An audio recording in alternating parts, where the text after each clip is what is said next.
So when I was 7 or 8 years old, we lived in Nogales, and I was at school. I was in school in Nogales, and I didn't really have a lot of friends. In fact, for a couple of years, I would say I had no friends at school, and I was pretty lonely. There are a lot of reasons for that. I was the only white kid, the only kid who didn't really speak any Spanish, though I was learning very quickly. But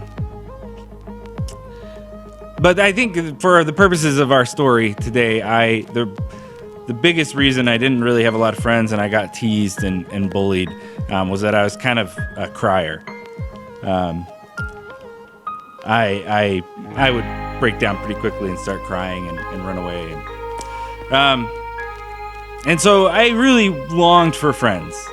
I really longed to feel like I belonged, to feel like I could I could go to school and hang out with my friends and play games and not be afraid of being teased or being left out, being alone. And so one day I had this baseball bat, and it was a baseball bat. It was like a black bat with the wood-colored handle, and I was really proud about it. I was really excited about it because I'm a little boy, 7, 8 years old. I'm a little boy with a baseball bat. And I was really excited to take it to school with me and to play baseball during recess with all of these kids, and be able to take my bat and say, this is my bat, and go up and play baseball. And so I went to school, and I took my baseball bat with me, and we were in class, and then we went out to recess, and I go out to recess, and we go to play baseball because that was the thing we were doing at the time. And we get there, and they're picking teams, and I'm standing around, and someone notices that on my baseball bat, it says T-ball. Which, if you don't know, T-ball is like, it's the game that kids play, it's T-ball. They put the ball on the thing, no one throws the ball to you. It just sits there, and then you hit the ball. It's for kids, it's a fun game, and but it wasn't what we were doing, and it wasn't a 7 or 8 year old game. It was for kids younger than that, and I got made fun of because my baseball bat wasn't a baseball bat.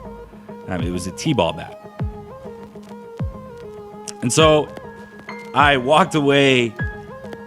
I did that. I started crying. They're making fun of me. This is my thing that I've been so excited about, to bring to school and to play baseball with my baseball bat, and suddenly it becomes this object of derision, and I go running away, and along the baseball field there were these trees, and I went up to one of the trees in my anger, and I hit the tree with my baseball bat, and it cracked. The whole thing broke. It shattered.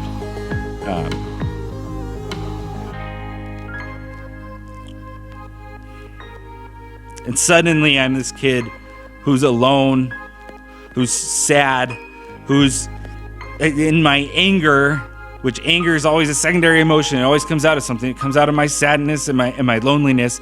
In my anger, I swung my bat and broke the thing that had made me so excited and so happy, the thing that I was so excited about.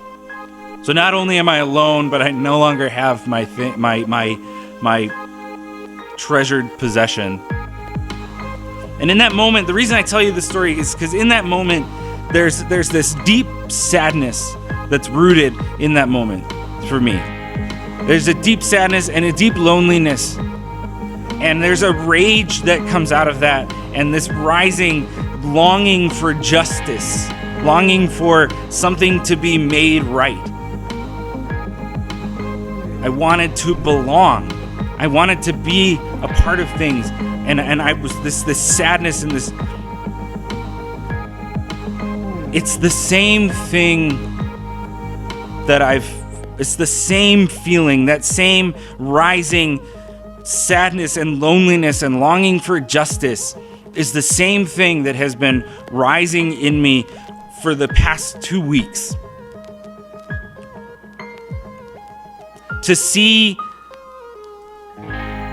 to watch the video of George Floyd on the ground for 8 minutes and 46 seconds.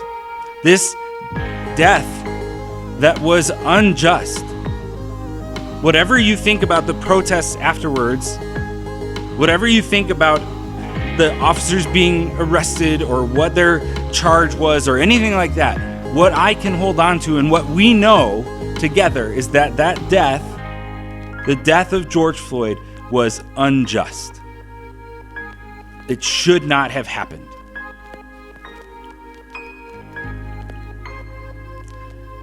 And that sadness, loneliness, that longing for justice has been rising in me. That same feeling of when I broke my baseball bat.